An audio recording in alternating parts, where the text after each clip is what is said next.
내 머릿속 생각끄기. 체이스 힐 스콧 샤프즈음, 송선별 옮김, 윌북 출판사. 과잉사고란 어떤 생각을 도저히 머릿속에서 떨칠 수가 없고 통제할 수 없는 상태, 또는 침투적인 사고가 사라지지 않는 상태를 뜻한다. 과잉사고는 당신을 둘러싼 모든 일에서 최악의 시나리오를 상상하는 것, 정신을 가득 메운 강박적인 사고들 때문에 어떤 생각도 행동도 할 수 없는 상태다. 어떤 상황에서든 일어날 수 있었던 일, 일어났어야 하는 일, 만약에 같은 가정에 집중하는 것이 과잉사고다. 과잉사고를 하게 되면 사고의 악순환이나 사고의 패턴 속에 갇히고 만다. 두뇌의 긴장이 주 7일, 24시간 이내 풀리지도 않고 두뇌가 꺼지지도 않는 것처럼 정신적으로 소진되는 것이다. 주변의 모든 세상이 우리가 행하고 원하고 믿는 모든 일에 관해 생각하게 만들기 때문에 우리는 자신의 정신 속에 쉽게 갇혀버리고 만다. 과잉사고는 스트레스, 불안, 우울을 비롯한 여러 기분장애를 유발한다. 생각을 멈출 수 없는 사람들은 책임감 때문에 또 자신이 좋은 사람인지 올바른 선택을 하고 있는지 생산적인지 비생산적인지를 생각하느라 끊임없이 스트레스를 받는다. 우리의 사고는 우리가 누구인지 어떤 사람이 되는지를 결정한다. 사고는 생각으로 이루어지고 생각은 성격을 만들기 때문이다. 매일같이 해야 하는 생각이 이렇게 많으니 두뇌가 과열되는 것도 놀라운 일은 아니다. 당신이 과잉사고를 하는 사람인지 아닌지 스스로 알고 있을까? 그렇다고 생각하다가도 다시 한번 생각하면 아니라는 생각이 들고 그러면 또다시 내가 모든 걸 지나치게 많이 생각하나 하는 똑같은 질문을 하게 된다. 어떤 사람에게 과잉사고는 그 사람이 살아가는 방법이나 다름없기 때문에 온갖 것에 대해 스트레스를 받지 않을 도리가 없다. 과잉사고는 한번 시작하면 통제하기도 멈추기도 무척 어렵다. 과잉사고, 걱정, 부정적 사고의 공통점은 이 모든 것들이 정신적 소음이라는 것이다. 이런 생각들은 우리의 내면과 외면의 평화를 무너뜨린다. 이 사고들의 바탕에 존재하는 과학적 원인이 무엇이건 간에 정신적 소음은 시간이 갈수록 우리의 정신과 결합된다. 정신적 소음은 대개 통제할 수 없거나 우리가 통제할 수 없다고 믿으며 때로 정신적, 물리적으로 빠져나갈 수 없는 공간에서 난데없이 시작된다. 물론 이런 잡다한 생각들은 계획 짜기나 공부, 분석 같은 생산적인 일을 할 때 도움이 될 수 있다. 문제는 이 생각을 스위치로 끌 수 없어서 잠을 청하거나 깊이 잠드는 것이 어렵고 스트레스, 걱정, 분노 같은 불편한 감정을 강하게 느낄 때다. 고요한 마음을 위한 5가지 기술. 정신을 진정시키는 특별한 기술에는 결단력, 꾸준함, 인내심이 필요하다. 스스로와 평온한 관계를 맺으면 수많은 이점이 따라오기 때문에 도움이 되는 훈련이다. 내면의 평화를 찾으면 여러 상황과 환경에서 외부의 평화를 찾는 것도 쉬워진다. 내면의 평화와 고요한 정신의 목적은 생각을 그만두는 것이 아니라 당신을 가두는 마음의 장벽을 넘어서는 것이다. 내면의 평화와 고요한 정신을 얻기 위한 5가지 비밀을 알아보자. 첫째, 당신의 사고가 가져오는 정신적 소음에 귀를 기울이고 관찰한다. 사고에 이름을 붙이지 않고 관찰해보자. 만약 내가 충분히 괜찮은 사람이면 좋겠어 라든지 스스로를 다치게 하고 싶어 같은 불편한 침투적 사고가 불쑥 찾아오면 이런 생각을 판단하지 말자. 좋거나 나쁘거나 무섭다거나 위협적이라거나 하는 부정적인 이름으로 딱지를 붙이지도 말자. 이 생각을 알아차리고 그대로 바라보자. 외면하지도 회피하지도 말자. 이런 사고가 어디에서 온 것인지 생각하지 말고 그저 그런 사고가 존재한다는 사실을 받아들이자. 그러면 당신의 사고가 가진 장악력은 약해지고 당신은 스스로의 걱정을 통제할 수 있게 된다.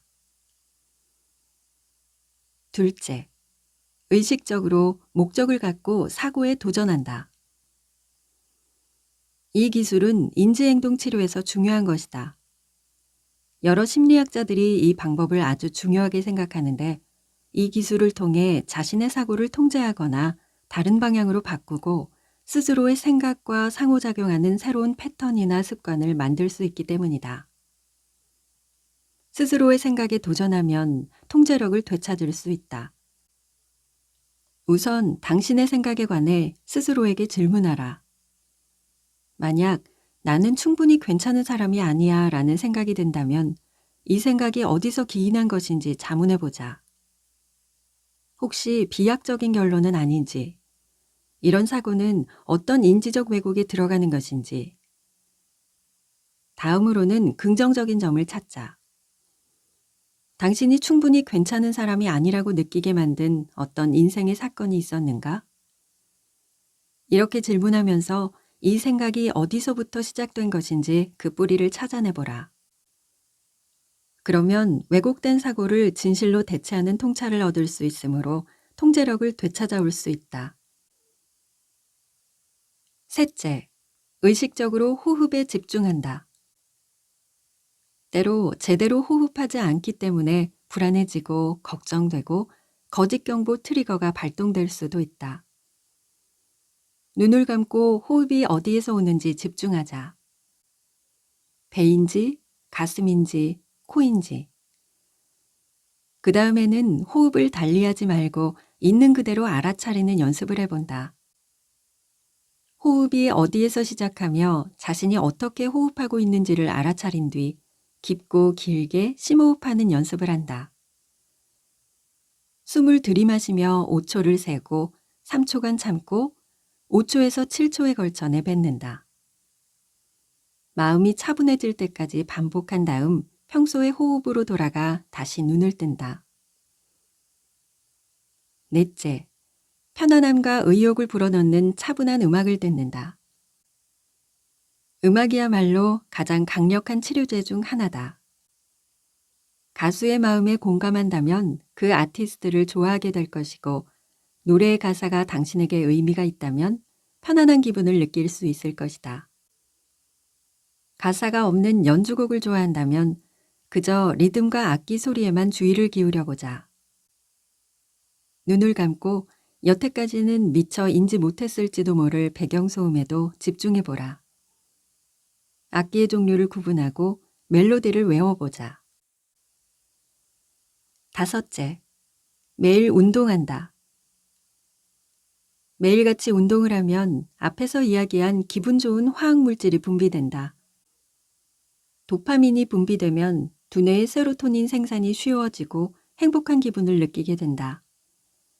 행복할 때는 스트레스를 덜 받고 우리의 사고 역시 우리를 압도하거나 휘어잡지 못한다. 여기서 중요한 건 몸을 실제로 움직임으로써 과잉사고를 하거나 정신적 소음을 만들어낼 에너지를 정신으로부터 빼앗아가는 것이다. 꼬리에 꼬리를 무는 생각이 이어지면 잠을 이룰 수가 없고 수면 습관이 망가지면 삶을 제대로 영위할 수 없게 된다. 수면 습관을 개선하는 방법. 첫째, 수면 루틴을 만든다. 수면 루틴을 만드는 법을 잘 모르겠다면 갓난아기나 아이를 재운다고 상상해보자. 아마도 아이를 재우기 전 1시간쯤 전 전자제품을 끄고 목욕을 시키고 간단한 간식과 물을 한 잔 마시게 할 것이다. 그 다음에는 잠옷을 입히고 이야기를 읽어준 뒤에야 아이는 마침내 잠들게 될 것이다. 꼭 안아주거나 등을 쓰다듬어 주거나 노래를 불러주는 걸 좋아하는 아이도 있을 것이다. 잠자기로 1시간보다 1시간쯤 전부터 수면 루틴을 만들어 실행해보자. 이 루틴을 반복하고 유지하면 정신적 소음이 잦아들고 긴장이 풀릴 것이다. 둘째, 매일 운동을 한다. 때로 신체에 남아도는 에너지가 많아 잠이 잘 오지 않을 때도 있다. 하지 불안 증후군은 다리를 스트레칭하고 마사지해주면 나아진다. 아침이건 잠들기 2시간 전이건 운동을 하면 잠자리에 누웠을 때 신체를 이완시키는 데 도움이 된다. 셋째, 전자제품 사용을 제한한다. 자기 전 전자제품을 사용하면 수면에 큰 지장이 생기는데 우리의 두뇌는 TV나 휴대폰을 비롯한 전자제품이 내뿜는 블루라이트를 낮이라고 인식하기 때문이다. 블루라이트로 인해 수면을 돕는 화학물질인 두뇌의 멜라토닌 분비량이 줄어들고 결국 두뇌가 낮과 밤을 구별할 수 없게 된다. 그러니 숨쉬기 훈련이나 명상 가이드를 듣기 위해서가 아니라면 잠자기 전 전자제품은 모두 끄자. 넷째, 침대에서는 되도록 수면만 한다. 침대에서 웬만한 일상적 활동들을 모두 하기 때문에 잠이 잘 안 오는 경우도 있다. 침대에서 음식을 먹는가? 친구들과 침대에 앉아 대화를 나누는가? 침대에서 전화 통화를 하는가? 침실에 TV가 설치되어 있는가? 이런 요소들은 침대가 소파라고 침실이 거실이라고 생각하도록 두뇌를 속인다. 정신이 침대를 일상적인 생활 공간으로 생각하게 되면 침대와 수면을 연관짓기 어려워지고 따라서 불면증 증상이 크게 악화될 수 있다. 그러니 생활 요소를 침실에서 몰아내고 일상적 활동은 집의 다른 영역에서 하도록 하자. 다섯째, 잠들기 전 정신활동으로 주의를 분산시킨다. 그렇다고 휴대폰을 집어들고 두뇌 게임을 하라는 것은 아니다. 상점을 찾아 펜, 연필, 지우개, 종이, 퍼즐책을 사자. 읽고 싶은 책을 한 권 사면 더 좋다. 잡지를 사서 만화를 읽거나 십자말풀이에 칸을 채워보자. 낱말 만들기 게임이나 혼자 할 수 있는 카드 게임을 골라 생각할 거리를 만들어 정신을 활성화시키자. 수학 문제를 풀거나 일기를 쓰자. 그렇다. 최신 기술은 잊어버리고 옛날 방식으로 돌아가라는 뜻이다. 이렇게 하면 과잉사고로부터 주의를 분산시킬 수 있을 뿐 아니라 밤에 잠을 잘 자는 데 도움이 된다. 여섯째, 이완 기법을 연습한다. 느긋한 음악을 틀거나 명상 가이드 영상을 보는 것은 도움이 된다. 편안한 자세로 누워서 코로 숨을 들이쉬고 입으로 내뱉는다. 가슴이 아닌 복부를 이용해 호흡한다. 이 호흡법은 체내에 들어오는 산소량을 늘려 두뇌가 편안하게 이완될 수 있도록 활성화시킨다. 일곱째, 무거운 이불을 덮는다. 더욱더 편안한 기분을 느끼려면 무거운 이불을 덮는 것이 좋다. 누군가를 껴안으면 온기와 친밀감이 느껴진다. 무거운 이불도 같은 효과를 낸다.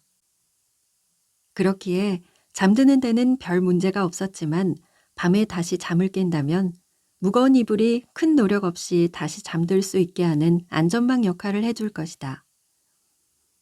수면 유지가 어려운 경우에는 잠들 때 잔잔한 음악을 틀어놓는 것도 좋다. 도중에 깨더라도 음악이 자장가처럼 다시 잠들게 해줄 것이다.